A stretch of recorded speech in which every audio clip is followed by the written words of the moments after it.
that's your life.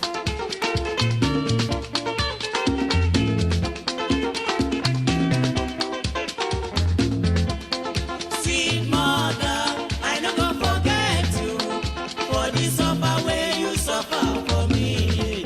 Sweet mother, I no go forget you for the suffer where you suffer for me. Good afternoon or good evening. This is a global event, so depending on where you're at, it is afternoon or evening. My name is Gaston Alonso. I am the director of the Ethel R. Wolf Institute for the Humanities at Brooklyn College. I am very honored and I am very excited tonight to welcome you to today's event. This is the second in an 8-part series that we're hosting to celebrate recent books by Brooklyn College faculty. Today, we celebrate political science professor Mojubaluo Olofunke Okome's and her recently co-edited volume, Gender and Development in Nigeria, Concepts, Issues, and Strategies. We are honored to host Professor Okome and her guest speakers, and we're very excited for the conversation ahead. If you could please join me in a round of virtual applause for them. Now, I invite you all to please join us for other upcoming book events.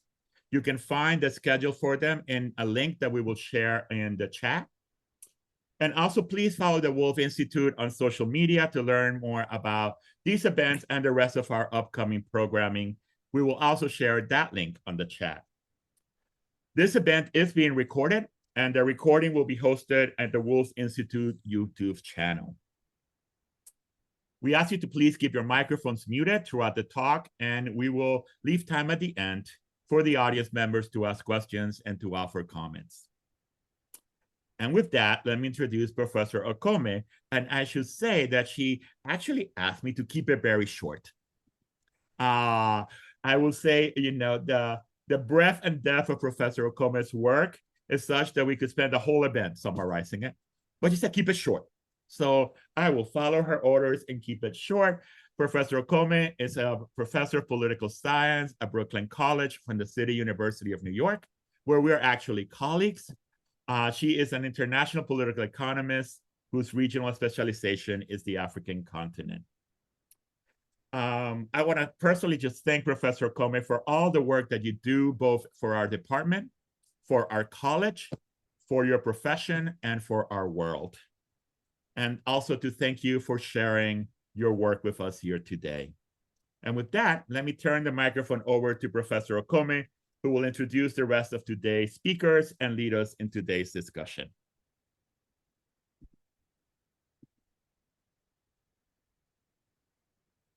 Excuse me, it was family issues. Good evening, everyone. Thank you for joining us today. It's really a pleasure to be in a virtual room with colleagues who I respect tremendously and with whom I spent some time during my last sabbatical at the National Institute for Policy and Strategic Studies, KURU. That time was not only spent doing the hard work of training the policy scholars and practitioners in Nigeria at the highest levels, it was also spent having great conversations on issues about Nigerian politics. And with Professor Paramalam, my co-editor, most of those issues were about gender relations in Nigeria. Although, I mean, there's no end to the things that we talk about. At that time, we said that we should do a book about gender in Nigeria.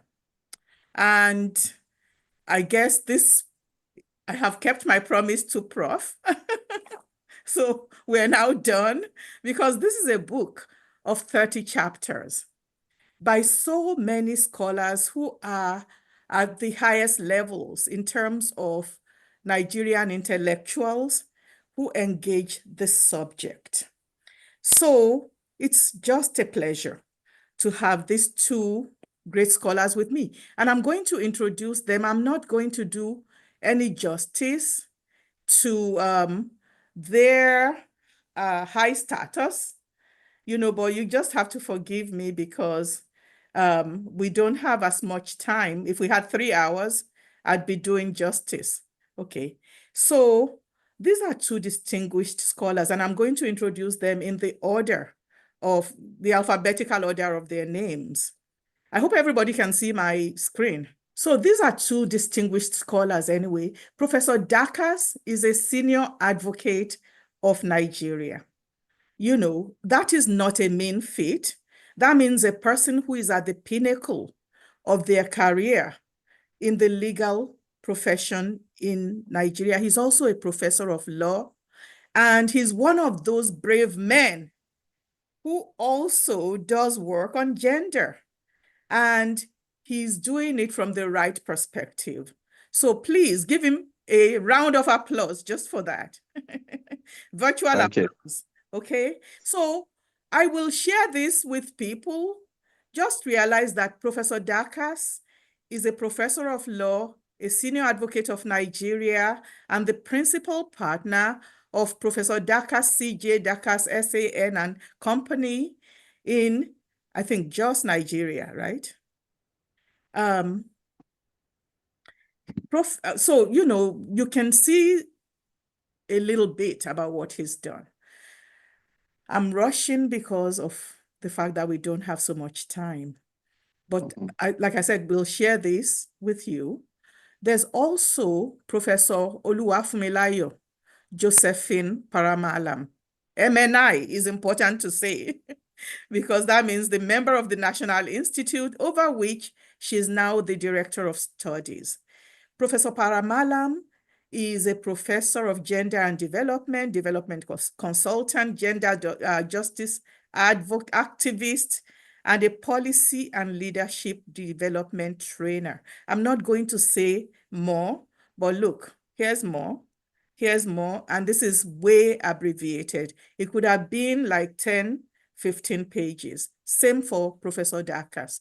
I want us to go right into our discussion of why we are here today, gender and development in Nigeria. And I'm going to stop sharing screen because what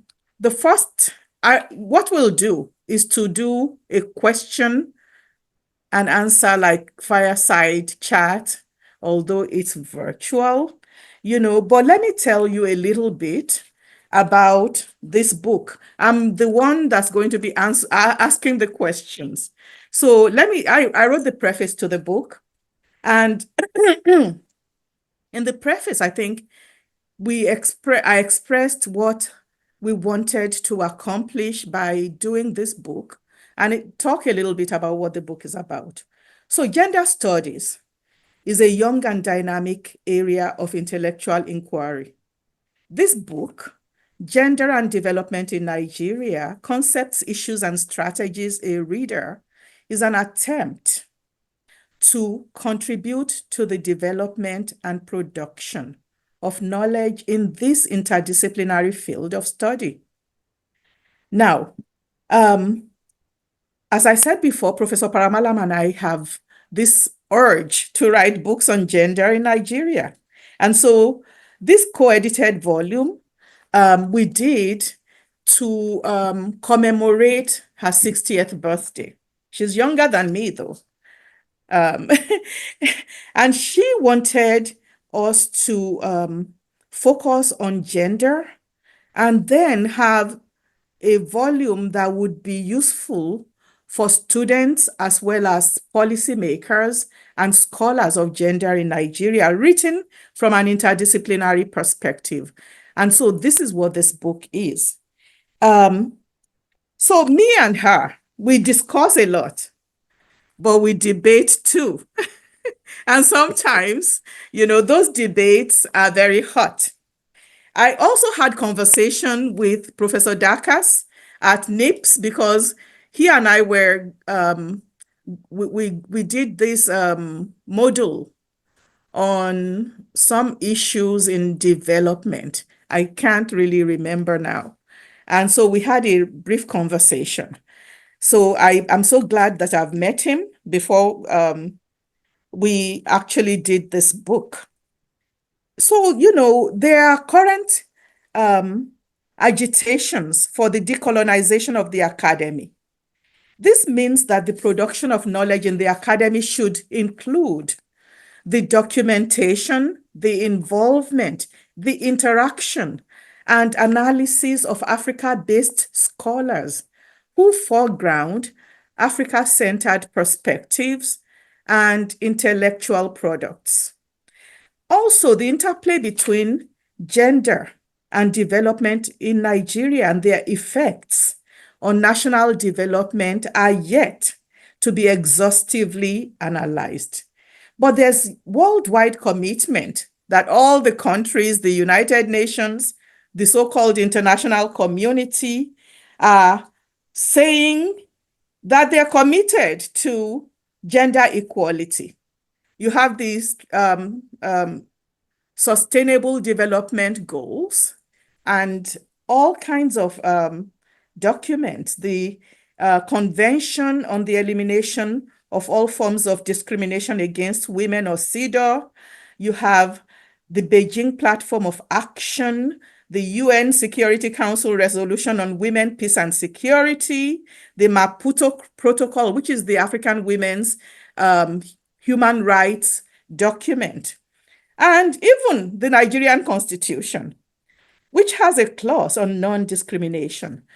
So the implications of sex identity and gender dynamics for national development, in spite of all these things that I've mentioned, they have not yet been coherently and systematically articulated to make them accessible to students and lecturers and researchers, analysts, activists, and especially policymakers. So this book is needed for all these reasons. The book fills a huge gap in knowledge, as well as, you know, it gives academic source materials for Nigerian scholars and students that are also globally relevant to academic production of knowledge. I think that this book takes up paradigms and perspectives, debates and critiques and methodological approaches, as well as development interventions in gender studies as they emerge. So it is presenting the work of African scholars in academic terrain where they remain either marginalized or ignored. I could say more, you know, but I'm going to stop. And I am going to proceed to ask my colleagues questions. And, you know, because Professor Paramalam is a co-editor, I think I'll go with her first, even though I was kind of considering whether I should do the alphabetical order. But, you know, let's go with Professor Paramalam first. So, Professor Paramalam, why am I not seeing you? Where is she? Here I am. Right. Good. I can see you now. I'm now going to ask you questions. But first, let me say, Professor Paramalam also has 3 chapters in this book. And I'm going to read out the titles of the chapters. Chapter 3, Why Patriarchy is Still an Issue for Nigerian Feminist Theory and Practice. Chapter 5, I like that title, No Woman Rapper in a Husband's House, the Cultural Production of Hegemonic Masculinity in Nigerian Society. And then she also has a 3rd chapter in the book. Let me see if I can quickly find it. I can't find it, but... Sexual violence. Okay, yeah, please tell us, what's the 3rd one? Sexual violence against against women and girls in Nigeria. Sexual violence against women and girls. Thank you so much. So those are the 3 chapters. And then Professor Daka's chapter of course, focuses on law. And Professor Darkas, why don't you tell us the title of your chapter, or should I just read it? Oh, please go ahead. Okay, so it's strategic litigation as a tool for the emancipation and empowerment of women in Nigeria. So anybody in Nigeria that has a case that they want to bring against any institution on issues of gender, this is your man. And then my chapter is Sex, Gender and Politics, Issues in Nigeria's Governance Culture. All right, so those are the 3 chapters we're going to focus on out of the 30 that are in this book. And even though it's 3, I think we have a pleasurable experience ahead of us. So, Professor Paramalam, can you give us, in terms of your chapter on sexual violence, can you give us a succinct summary and the key takeaways? So what are some of the key arguments made by feminist theories of sexual violence as it relates to Nigeria? And then relate this to Nigeria. Okay, so good evening, everyone. And let me just begin by saying that it's such a pleasure to be here. It was such a pleasure actually bringing this book forth like a baby with Prof and other excellent authors. Now, to the question, I think the first thing I need to acknowledge is that not all feminist theories have the same takeaways when it comes to violence, sexual violence in particular. But if there's anything that we agree on across the board, there are some specific ideas that run through what sexual violence is about, its nature, its presentation, manifestation, and its impacts in the lives of its victims. And so I'll just outline 5 main ideas. The first is that violence is not a one-off individual act by one person against another alone. It's actually structural and it is comprehensive. And so it's not limited just to physical contact, but it's also something that is embedded in basic underlying structures of inequality, injustice, and discrimination. So it actually comes out from there. That's the first idea. Second is that it's crucial to acknowledge the expansive and non-restrictive context of sexual violence in particular. All forms of gender-based violence, including sexual violence, take place in both private and public spaces. So very often, particularly for women and girls, there is no safe space. It can take place anywhere and at any time. And oftentimes, it is where women and girls should be the safest that they experience gender-based violence, including sexual violence. The third idea is that too often, violence against women and girls is normalized, it's trivialized, and it is denied. Normalized in the sense that it's taken to mean, boys will be boys. So sexual violence, it's normal. It's something you just expect. What's the big deal? Don't make a big deal out of it. Yeah, I'm having some network issues here, so let me run through this question quickly. But Yeah. I hope the first 2 things I said. Going to the third idea, I was talking about the fact that it's normalized, trivialized, and denied. Normalized in the sense that it's, looked at as what should happen, and we shouldn't make a big deal about it.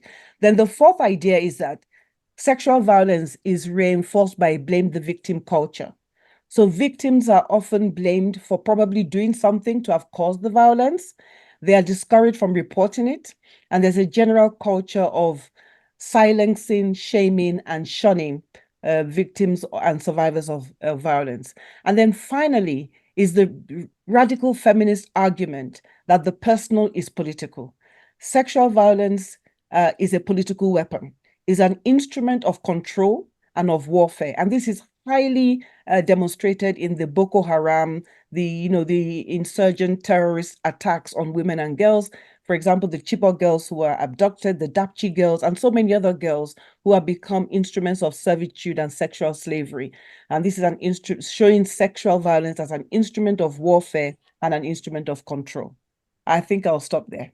All right, thank you. So I'm going to now turn to Professor Dakas and ask him to do essentially the same thing of giving us a succinct summary and the key takeaways from his chapter. Thank you very much, Moju. Thank you, Alonso. And thank you, everyone, for the privilege of the opportunity to be part of this very important conversation.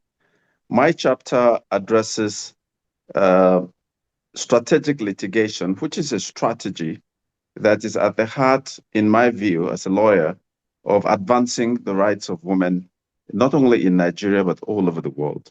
Now, strategic litigation, otherwise known as impact litigation, essentially deals with the practice of bringing cases with the objective of effecting systemic, broad social change. The reality is that you can have very many local and international instruments on the subject of the rights of women. But unless these are transformed into concrete reality, they remain in large measure just tissue paper guarantees. And so it is critical to advance the agenda by leveraging strategic litigation. And I like to underscore the fact that at the heart of strategic litigation is the overarching objective of effecting systemic change. And why is that critical in this country? You find that in many cases, many of the women that are the victims of gender or discrimination typically find themselves, many of them may not even know their rights. That's one challenge. The second, you sometimes find that those of them that know their rights may not even know what steps to take in order to seek redress. And even those who know what to do, sometimes you find that they are priced out of the legal system. And so if you leave it to individuals to address this challenge, then it takes a toll on them. But when you leverage strategic litigation and you are able to effect systemic social change, it then opens a broad opportunity for others that may not be parties to that specific case to benefit from the impact of the strategic litigation. And so what I've done in the chapter is to give a sense of the key principles, the principles that underpin strategic litigation, to give us a sense of some of the cases that have been decided by Nigerian courts that underscore the imperative need to leverage strategic litigation, and to give a sense of what needs to be done going forward, because there are quite a number of issues that continue to challenge us in terms of advancing the agenda of women's rights. And so I draw attention to some of the things in terms of an agenda for action that will help us to move forward and to ensure that the rights of women are protected in a manner that is profound. Let me say very quickly, the reality of human rights is that even though the argument is often made that human rights inure to us by virtue of being human beings, the reality is that human rights are products of struggle. And strategic litigation, in my view, is one of the mechanisms through which we can take this struggle forward in order to advance the rights of women. And over the course of this conversation, I look forward to discussing some of the specifics. Thank you. Okay, thank you very much. So I'm going to go back to Professor Paramalam and say, in the chapter, why patriarchy is still an issue for Nigerian feminist theory and practice, you use the structural inequality framework. How does this framework contribute to an understanding of gender violence in Nigeria? Yes, thank you. Can you hear me? We can hear you. Great. So this is a particularly interesting chapter, and I really, really enjoyed writing this chapter. And one of the reasons is because there's this argument that feminism is no longer really an important construct to discuss gender issues. And this is because women are not a monolithic entity. They're not homogeneous. And so women are so much diversified and fragmented along other identities, which is true. And that is the whole reason why intersectional feminism came up.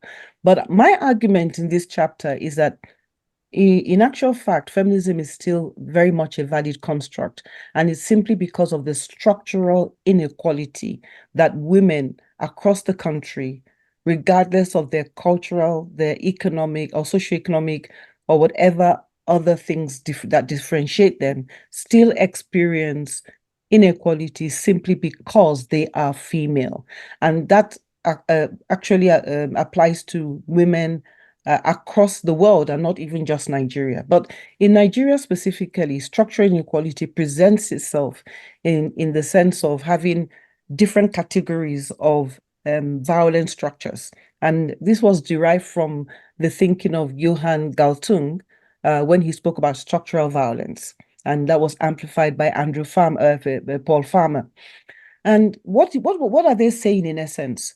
That in society, you have violence against people that is rooted in cultural norms and ideologies and belief systems that produce gender codes of behavior, and they value persons differently based on their sex, and therefore treat them in discriminatory ways, particularly in this case, often discriminating against females in favor of males. Then these create additional structures of formal and informal rules, institutional arrangements, such as, even the laws, legal codes, legal frameworks, even customary laws that may not be written, even marital relationships and how people need to relate with each other in the marriage context.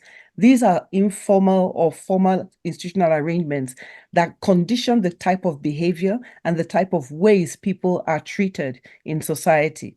And these also now lead to the direct forms of violence, where you have intimate partner violence, domestic violence, and physical assault. And many times, particularly in my context in Nigeria, people focus on those outward elements of violence without realizing that they are strongly embedded in more underlying, more invisible, and I would say insidious forms of structural inequality and violence at the level of culture, at the level of language and folklore, at the level of social codes, and at the level of ideologies, belief systems that actually produce some of these forms of violence. One last word about this is that very often structural violence or structural inequality will manifest itself in a very subterranean way, in which you will have formal laws and formal guidelines that ostensibly say there should not be violence and there should not be inequality and all people are the same. For example, the Nigerian Constitution says there's no discrimination on the basis of sex. We also have laws that say all are treated equally. But this structural inequality is so deeply entrenched in and normalized within the way societies operate at the cultural and social level that they are often invisible and harder to detect and harder to address. So that is the reason why I talk about feminism. Thank you. All right, over now again to Professor Darkas. So Professor Darkas, you talk about strategic litigation. And I think, well, I am not an attorney. I believe majority of people here are not attorneys too. You gave us a little bit about what it entails. Could you please let us know what your main argument is regarding the use of strategic litigation for women's rights in Nigeria? Is this a game changer of some sort? Or, how do we how do the non-attorneys among us understand better what you're trying to get at? Thank you very much. First of all, I need to underscore the fact that the capacity of law to move in advance of social relations is very limited. So that is critical to understand. However, you can leverage law to effect systemic social change. And a number of examples that I gave in the book can give us a sense of why, in some respects, this could be a game changer. I gave, for instance, the case involving the Nigerian police force and a regulation of the Nigerian police force that requires that a police officer who is single is not at liberty to get married unless she had the consent of the commissioner of police. And we had cases where a number of police officers got married without seeking the consent of the commissioner of police. And there were repercussions on their part. And what is interesting about that requirement, and which clearly is at the heart of discrimination, is that there is no corresponding requirement that police officers who are single and who are male would need the consent of the commissioner of police before getting married to a person of their choice. And through strategic litigation, this was one major groundbreaking case. And a non-governmental organization challenged this policy in court as being a violation of Section 42 of the Nigerian Constitution, which deals with freedom from non-discrimination, relevant provisions of the African Charter on Human and People's Rights, and other relevant laws that impact the subject matter. And what I find really troubling is that when this matter came up in court, for instance, the lawyer that appeared for the police essentially advanced a very patronizing argument and said the reason why females would need the consent of the commissioner of police is that they were doing so to protect women from falling into the hands of criminals. Now, you can imagine how patronizing that kind of argument is. And the court came very hard on the respondents, as lawyers would say, and held that that regulation was unconstitutional. Now, strategic litigation in this context then becomes a game changer, because the implication of that decision by the court impacts all single women in the Nigerian police force who would otherwise have been required to seek the consent of the commissioner of police to get married, and who would no longer have to do so. So this is one clear example of how, when you leverage strategic litigation, the impact is tremendous, far-reaching, and it can, in many respects, affect systemic social change. And so for me, to that extent, it can be a game changer if it is properly deployed and if the right principles of case selection are adopted in order to achieve that strategic objective. Thank you so much, especially for being succinct. So I'm now going to go back to, and then I'm going to ask you some further questions. Maybe I should alert you that I want to ask about the immigration, issues, but not now. Let's hear from Professor Malam about something that is in the title of her third chapter. The chapter's title is No Woman Rapper. Let me say it in the Nigerian. No woman rapper in a husband's house. The cultural production of hegemonic masculinity in Nigerian society. Can you tell us what the two phrases in the chapter, the chapter's title, Husband's House and Woman Rapper, what exactly do they represent? I'd be delighted to tell you. So let me start with husband's house. The husband's house phrase reflects the patriarchal, patrilineal, and patrilocal nature of conjugal relations in Nigeria. So very often, if a woman is married, they say she's in her husband's house. Mm-hmm. Or if she's about to get married, oh, she's going to her husband's house. And this simply reflects the fact that marriage is seen as, or the marital home is seen as belonging to the husband. The house belongs to the husband because property rights inheritance transfers legitimately from father to son.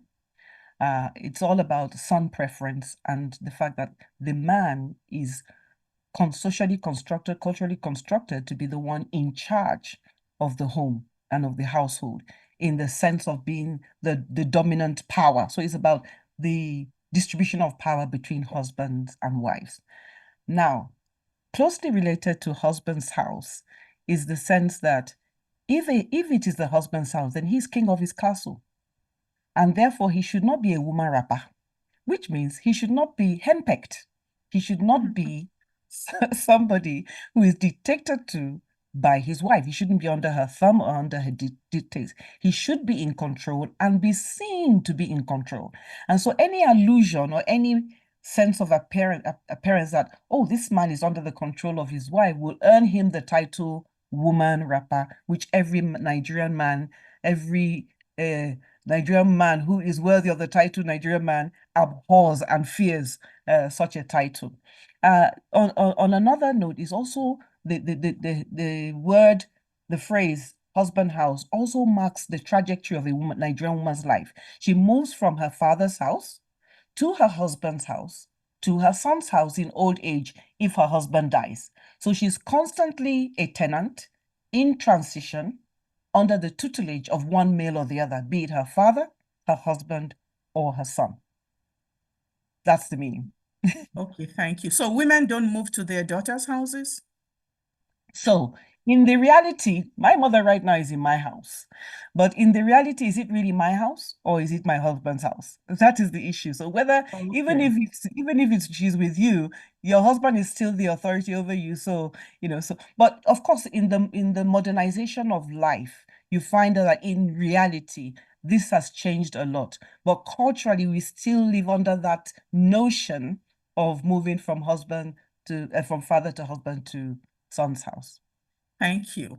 So Professor Dakas, let me come back to you because one of the cases that you talk about concerns the Nigerian Immigration Service. How does the Nigerian Immigration Service justify requiring married women to provide a husband's consent for a passport? Thank you very much. This is also one of the cases that came up before Nigerian courts. The Nigerian Immigration Service had a regulation pursuant to which a woman could not obtain a Nigerian international passport unless she had the consent of her husband. And this was challenged in court, again, in the context of strategic litigation.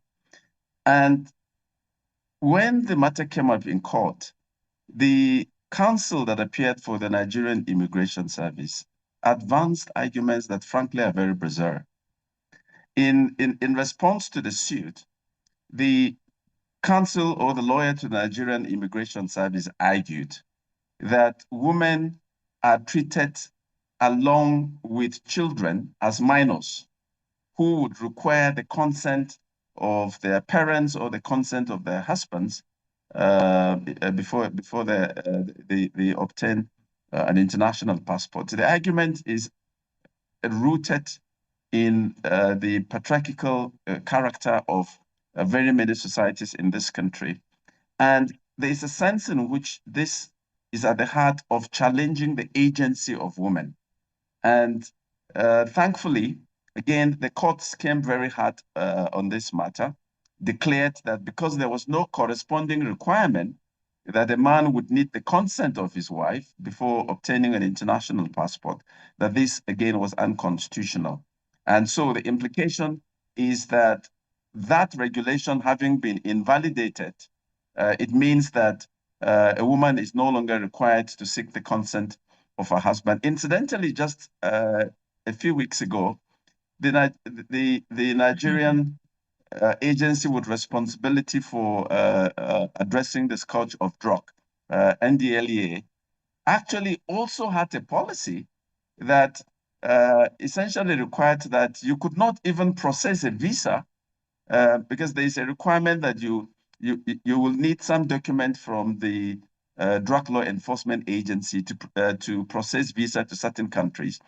And the NDLEA had a policy pursuant to which a woman could not get the permit that she needed to process an international visa unless she also had the consent of her husband. But this, thankfully, was also invalidated recently.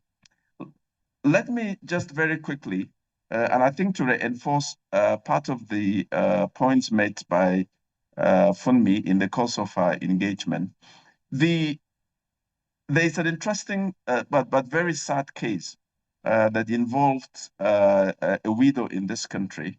It was a case of a widow who lost her husband, and while she was grappling with the challenge of losing a loved one, the deceased husband's relations then sought to eject her from the family house where she was staying with her husband. And what was the reason? Their argument was that this woman was not entitled to stay in the matrimonial home on the grounds that she did not give her deceased husband a male child. Now you can imagine this woman had, as I recall, 4 female children. And that somehow became a sin in the eyes of these individuals. And so because she had female children with her deceased husband, but didn't have a male child, they sought to eject her from the family house. And this matter was challenged in the court.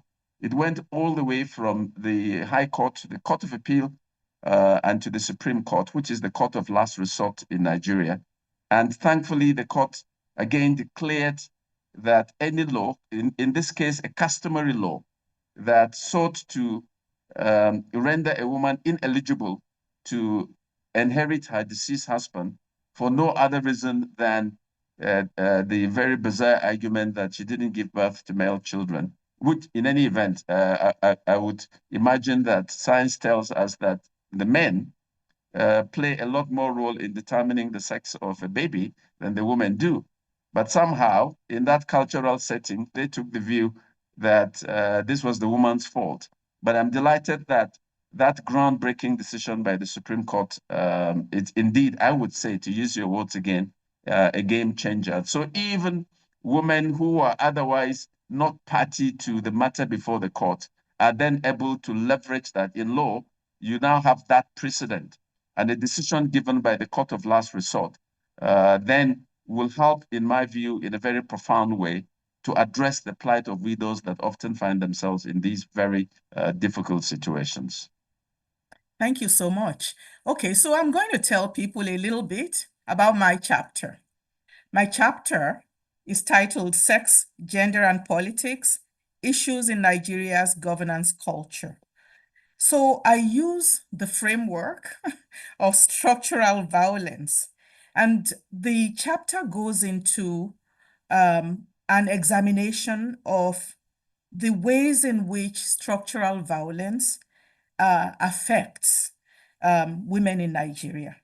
So what I try to do is talk about structural violence as a systemic and institutionalized set of practices, norms, and power imbalances that perpetuate gender inequality and hinder women's full participation in various aspects of society.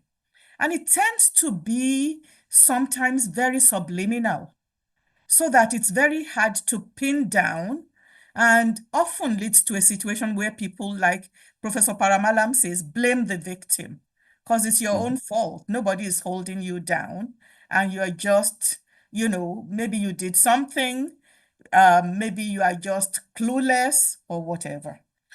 This, the ways in which, the things I look into include political exclusion and patriarchy. The patriarchal nature of Nigerian politics and the historical marginalization of women from political power contribute to the near absence, I'm reading because I tend to talk too much, of women in significant numbers in contemporary political leadership. This exclusion is manifested in the low representation of women in elected and appointed positions, despite aspirations to achieve a 35% benchmark that Nigeria says it has in the national gender policy. So, politics in Nigeria tends to be perceived still as a male-dominated arena, and access to power is primarily associated with, men. Women face significant barriers, and this perpetuates their exclusion from decision-making processes. The exclusion dates back, I argue, to the colonial era, where British policies and systems of administration actively sidelined women from traditional governance structures. But there's more. I also talk about economic disparities. I talk about barriers to education. I talk about how insecurity and violence also leads to marginalization of women. I talk about some of the harmful cultural practices. And finally, I say that we need transformative change. We must recognize the pervasiveness of structural violence. There's a need to advocate for transformative change to address the root causes of gender inequality. And this involves challenging the patriarchal norms, promoting women's economic empowerment in meaningful ways, ensuring equal access to education and healthcare, and creating a secure environment that is free from violence and discrimination. So if we empower women and we hold those in power accountable for upholding women's rights, we're going to be getting someplace. Now, let me move away from me and my obsession in this chapter and go back to my co-author and co-authors and my co-editor. I would like to have some final words from you because we want to also have some time for the audience to ask questions and for you to answer. So can you please just give us like a thumbnail sketch of what you'd like us to take away in your from this talk? Let's have Professor Paramalam first. Thank you so much, Prof. I think for me, the main thing is the need to have Africans speaking about feminism, gender, within the context of African realities. Oftentimes, scholars in Africa have been accused, particularly feminist scholars, have been accused of just borrowing from Western thought and Western narratives and all of that.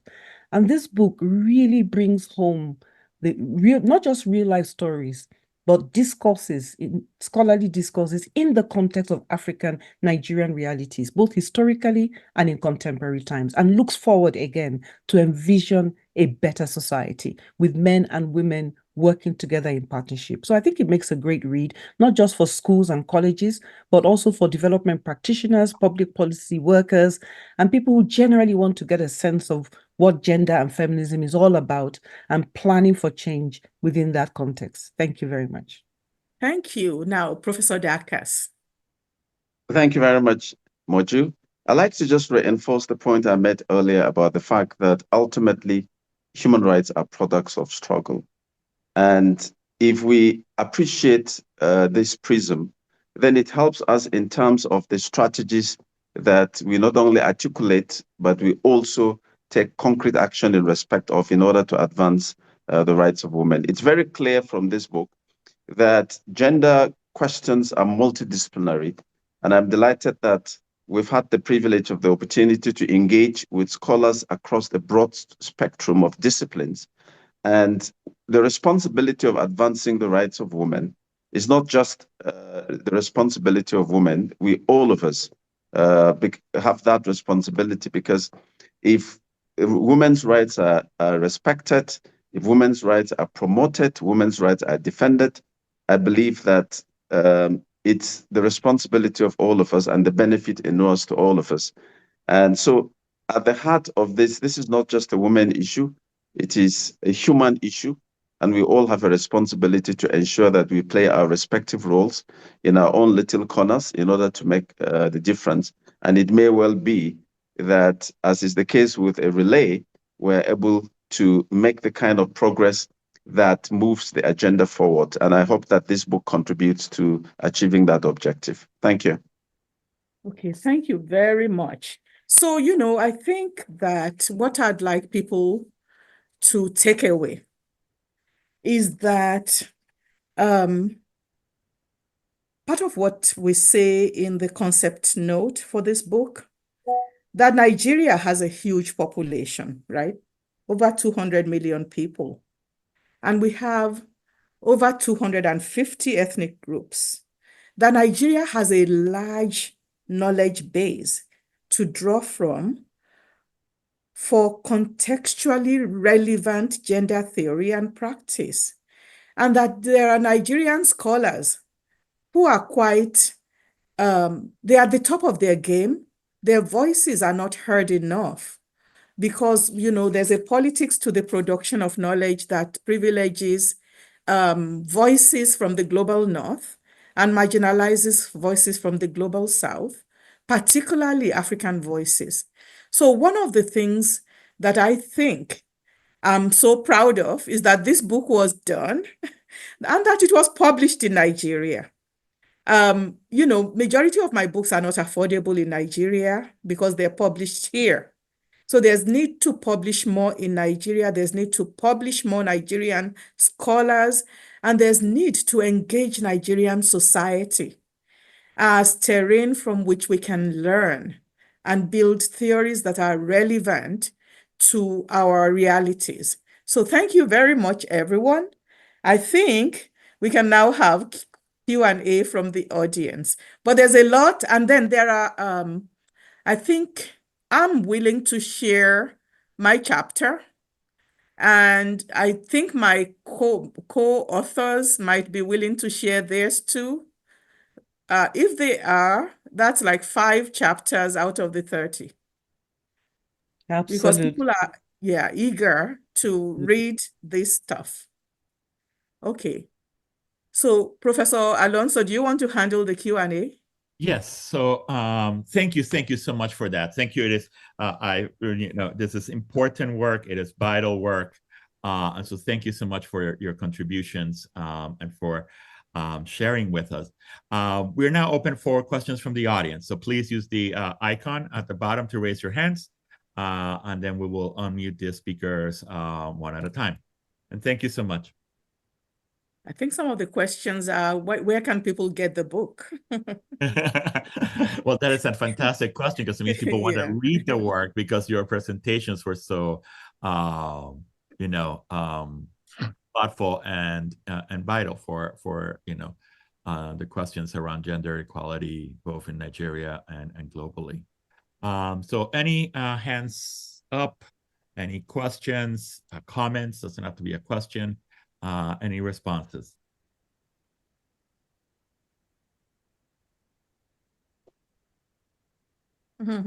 Yes, Professor Arnold has a question, and let me mute Professor Arnold. There you go. Hey, and excuse me, sorry, I've got a little bit of a cough. And this is a shout out to the rest of my students who are here. You are here partly to learn about Nigerian politics, but to ask questions about methodology. So I'm going to start us off, and it is your job to continue it. And you are extremely smart students who have learned about 2 different methodologies at this point. So Professor Okome and your colleagues, there's a big debate in all social science fields about quantitative and qualitative methodologies. And what we have been studying this semester is about how that evolves over time, and in particular about the types of arguments that are lodged at people about the rigor of their work and so on. And it might be nice if, just for a minute, each of you spoke about whether you do archival work or ethnographic work and what it means to you and why you choose it. Okay. Should I defer or should I go ahead? Professor Paramalam, do you want to? Yes, I'm happy to talk about methodology, partly because I teach methodology, Yeah. as as well as getting involved in it practically. So for gender work, for work with issues that have to do with the lived realities of people, I've found out that combining quantitative and qualitative research strategy has often helped in diverse ways. So for my PhD work, for example, and in a number of studies I've carried out subsequently, I have often resorted to trying to get a broad idea across large populations on general trends. What are patterns? For example, when we're looking at sexual violence against women and girls in Nigeria, we wanted to see, do we have sexual violence presented itself the same way in the northern part of Nigeria as it does in the southwest, the southeast, and all of that? So quantitative survey was very useful in that regard. But on the other hand, we also had to triangulate with qualitative method. And why did we do that? Because we wanted to get a sense of the meanings that people attach to sexual violence. Does it mean the same thing everywhere to everyone? So when you want to look more deeply into meanings and how people interpret their experience, it's better to use qualitative method. And in one of my chapters in particular, the one where I tell stories, no woman rapper in a husband's house, I use a lot of narrative approach in which it is an ethnographic approach that I use, observing people's lives, coming in to find out what their experiences are right in situ where they are experiencing it. That's also another approach. It's qualitative, but it's ethnographic. It's very unique in being able to be a participant observer. So yeah, I think both qualitative and quantitative are useful. Thank you. All right, Prof, I'm going to ask you later to talk about, to tell us like just one of those stories. Professor Dakas, do you want to say anything about this? No, not on the subject of methodology, especially so that Caroline was specific about Yeah. social science methodology. Are But there I'm not. legal methodologies that you could tell us about? Absolutely, we have methodologies that are unique to law. But to the extent that she was specific about methodology in the context of the social sciences, I would defer to the experts in that area. But Yeah. I note that. You know Okay, why I'm please go ahead. asking you? Because a lot of our students want to actually go and study law. Oh, You know. interesting. So if you could just tell them, because what I have to say is not very different from what Professor Paramalam says. I tend to use qualitative methods, but it's good to sometimes look at the statistics and to look at the indices in terms of looking at large N cases.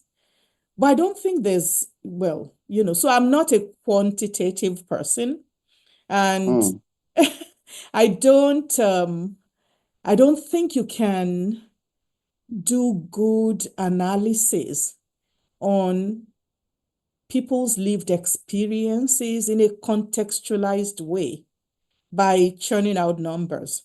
The numbers tell a story, but the qualitative work, I do archival work, I do participant observation, and I actually also consciously decided to be looking at aphorisms and proverbs and, popular constructions that ordinary people use to make an entry point into what exactly is going on, instead of or in addition to formal theories. Fantastic. I'm going to jump in because we're getting a lot of questions actually on the chat. I'm actually going to combine some of them. So one question says, how do you feel religion, Christianity and Islam has affected the perpetuation of harmful patriarchy? And then another question says, how does socioeconomic class play any role in the traditional gender relations in Nigeria, or are these generalized across the board?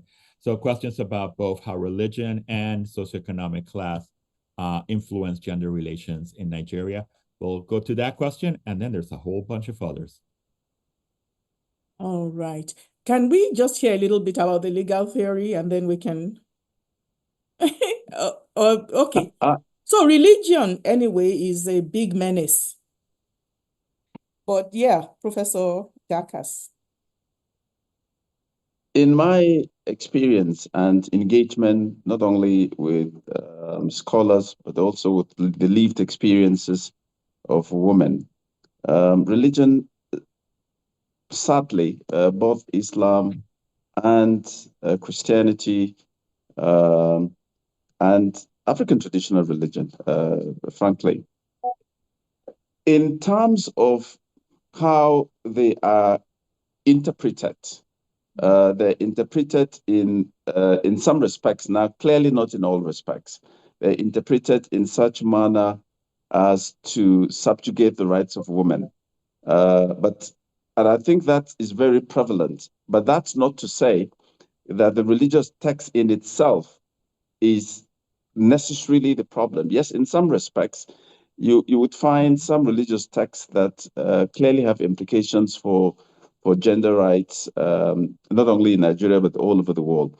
And you find there are clergy that are conservative, there are clergy that are liberal, and that in turn shapes the nature of the dynamics at play when it comes to interpretation. So it's not monolithic.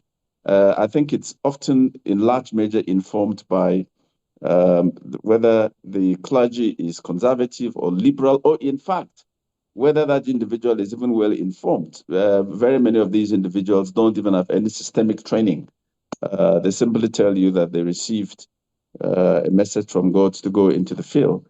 And then suddenly they become experts on quite a number of issues. So that itself is also a major challenge in terms of religion.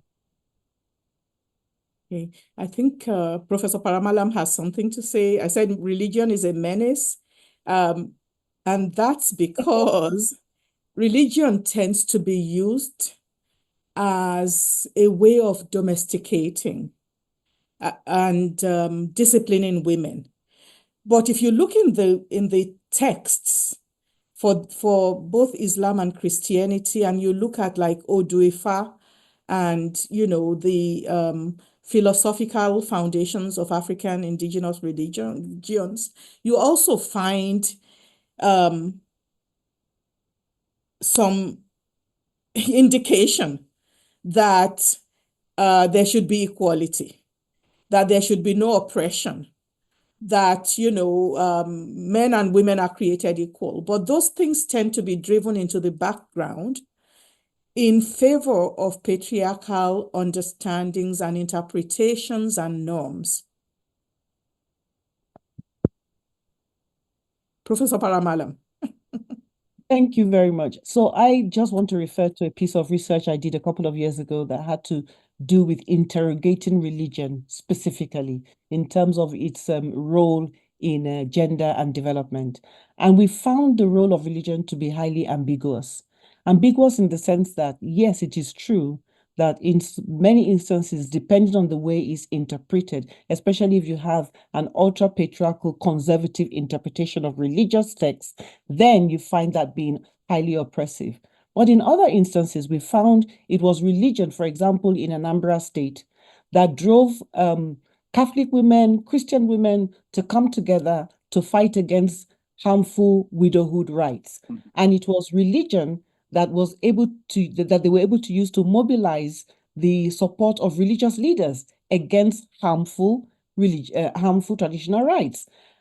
This also happened in Gambia. We saw that in Gambia, where imams were mobilized to support CEDAW being domesticated in court, because they were made to believe that the more women had rights, the better my wives and mothers and sisters and all of that they would be. So religion is an ambiguous quality. I don't believe it's always a menace, but it definitely can be a menace depending on who is interpreting what and why.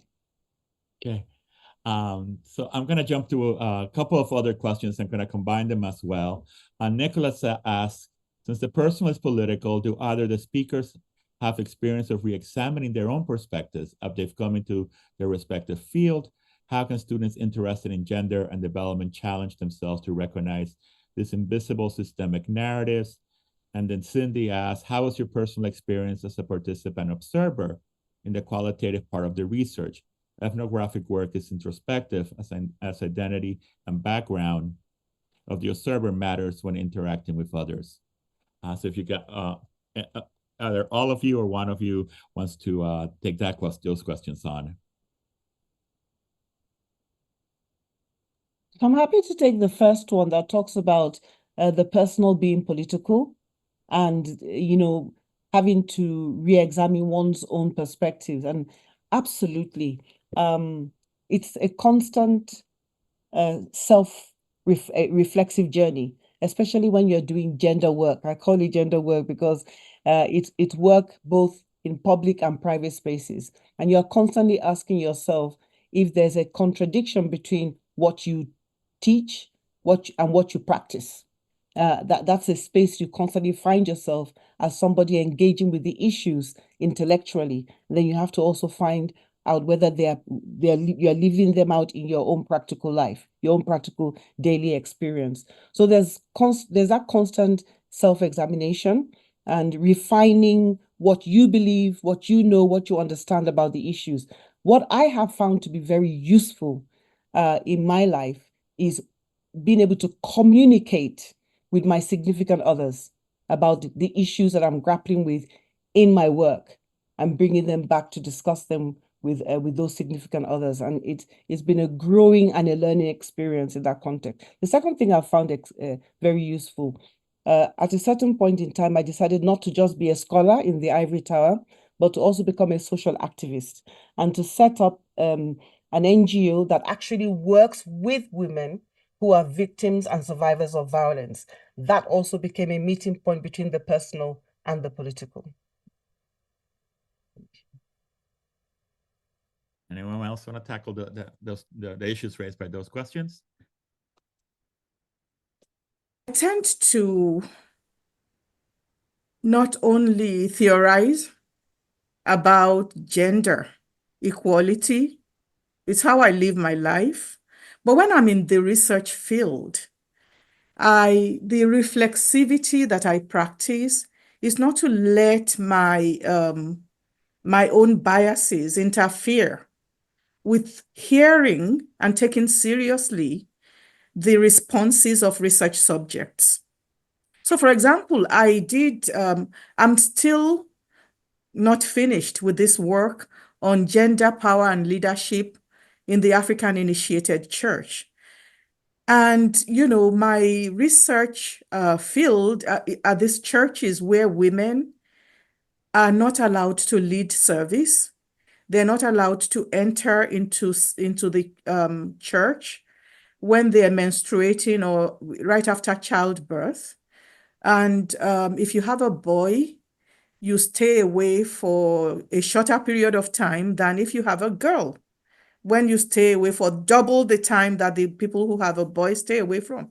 So, going there and asking women participating in the service, asking women and men questions about why are you doing this? I can't let my own belief about what ought to be interfere. So, I integrate myself very well into the community. I have meals with people. We talk so that, people can be really honest about what they're thinking. It's not my place to be lecturing them about gender equality right there and then.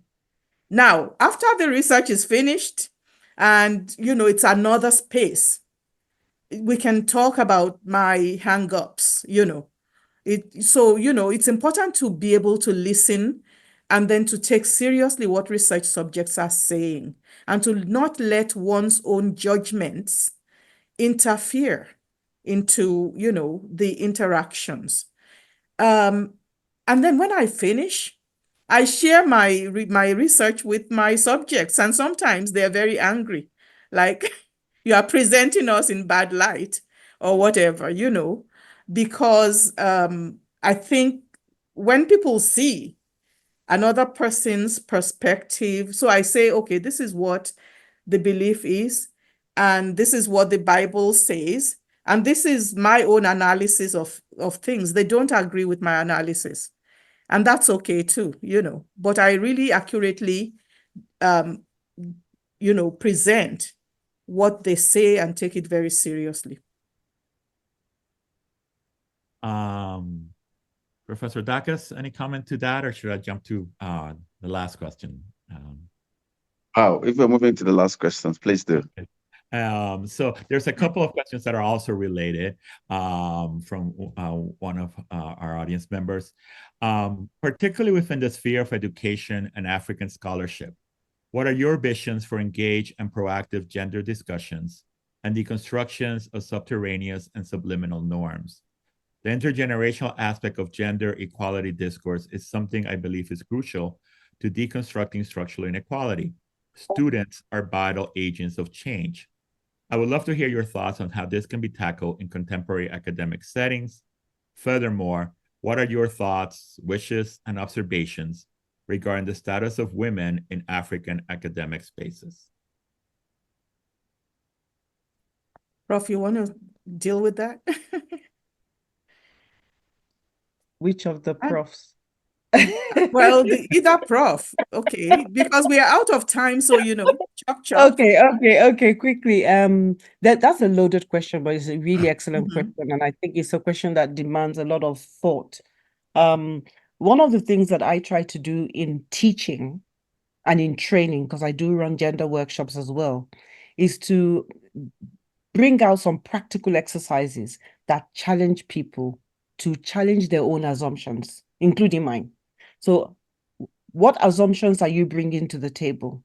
And how can you see these, your own assumptions in a whole new, different light when you are confronted with different material? And this is all a process of what I call consciousness raising. So that's one of the visions I have, is for greater consciousness raising, because a lot of the biases, the gender biases that people carry, are subconscious or unconscious. People don't even they would not even naturally consider themselves as biased people or discriminatory people until they are confronted with it. And one of the greatest pleasures I have, and this happened to me even this week, is people walking up to me and saying, "Oh my goodness, I never thought of it this way. I'm going to act differently going forward." I love that when it happens, and it happens to me constantly because of this kind of material that opens people up to consider, to challenge their own biases. There was a second part of the question I've forgotten, sorry. The role of women in African academic space. Absolutely. So just like Professor Okome said, one of the reasons why we brought this book out is actually also to amplify the voices and to render more visible the scholarship of African scholars, particularly female scholars, and across a broad range of disciplines. So, and also to bring gender discourse from the periphery into the mainstream, to help people to understand that actually every issue is a gender issue in across every single disciplinary field. And that's why it's such a delight to have people like Professor Dacus, speaking to these kind of issues from the very strong and deep professional corner of law. So this is what we aim to do, and that's what we want to do going forward. Thank you. Fantastic. I think that says much, but I tend to be very argumentative and sometimes obnoxious in academic spaces. When I encounter gender-based discrimination or obliviousness to the need for gender equality, or blanket statements like, in our culture, in an academic space, in our culture, women are not supposed to XYZ. I call the person to order. I give a lot of information. And, sometimes even the ways in which I'm addressed, I will say to somebody, no, you cannot address me this way. You must address me this way. And so oftentimes people might find me to be difficult. I also take a lot of opportunity to teach, colleagues and, people that I'm actually teaching, but colleagues especially, when they don't seem to understand what gender is all about. Somebody said once, gender is about women cooking. Okay, so that day I laid into that person. I took up time that wasn't supposed to be taken up educating them, because it was a policy, high-level policy group of people that we were training, and this person is an authoritative person, and I wanted the trainees to know that this is the exact wrong way to approach this. So, I take opportunity to educate people. That is seen as obnoxious. People often say to me, it's not everything that you should be fighting about. And I say, I'm not even fighting yet, I'm just telling you, the realities. So, sorry, we're out of time though. You refer to it as potentially coming across as difficult or obnoxious. I think it is righteous and it is powerful, and it is the role of a teacher. So I thank you for that. Any final comments? We are beyond our time, but there have been so much engagement from the audience. But if there are any final sort of comments that the speakers want to make. I think we didn't answer these social class issues. And I forget exactly what, so I make the argument that, we don't, women, we're all women. Or if we're looking at gender in terms of just women's rights, limiting it to women's rights, we are not all the same. There are class, status, sexuality, and other like divisions that make it impossible for all women to be thinking the same way about anything. So one of the things that I think is useful about what feminists say is that gender is socially constructed. So, the social construction cannot be homogeneous. There has to be argumentation. But, I think it's important to respect the perspectives, the positions of people who are in different categories from oneself.